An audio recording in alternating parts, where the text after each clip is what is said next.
السلام عليكم ورحمة الله وبركاته.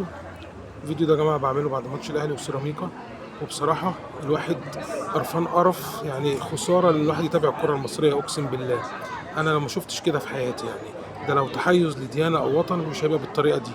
يعني إيه ده؟ هو في إيه؟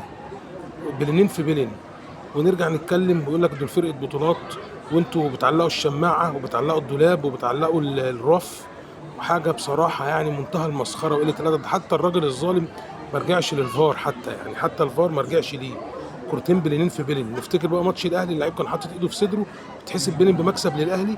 ولما نرجع نتكلم واحنا بنحرد في البحر، ولا حد بيستجيب ولا حد بيسمع، وظلم في ظلم في ظلم في قلة أدب.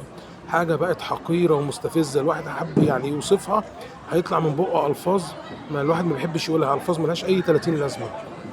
يعني الناس دي بصراحة، يعني انا ما اعرفش جمهور الاهلي بيفرح بايه. يعني الواحد لو مكانهم اقسم بالله بطل اشجع نادي الزمالك. لو الزمالك كده، لو الزمالك بيتحيزوا له بالطريقه دي وبيكسبوه بالطريقه دي والمصحف، ابطل اشجعه.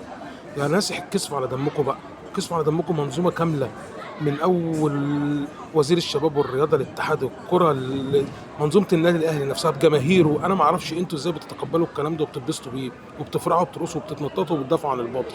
يا اخي كسفوا على دمكم شويه بقى، خلي عندكم شويه دم، خلي عندكم شويه دم والله العظيم. يعني فعلا وحياة ربنا لو الواحد يعد بطولاتكم يطلع منها 10 بطولات على كل المستويات بحق ربنا. انتوا بصراحة ناس ظلمة، زيكم زي اي حاجة كده الواحد بيشوفها بيقرف في الحياة. حاجة مقرفة ومقززة. اقول لكم على حاجة، الواحد يبطل يشجع الكرة المصرية احسن. يلا، ربنا يا رب يتولانا برحمته من القرف اللي احنا فيه ده، قذارة وحقارة وحاجة حقيرة. السلام عليكم ورحمة الله وبركاته، وإن شاء الله أقابلكم بعد ماتش الزمالك بفيديو محترم عن فرقة محترمة، سواء كسبنا أو خسرنا. بس على الأقل إحنا بنكسب أو بنخسر بمجهودنا إحنا، مش بالقرف اللي إحنا بنشوفه ده. السلام عليكم ورحمة الله وبركاته.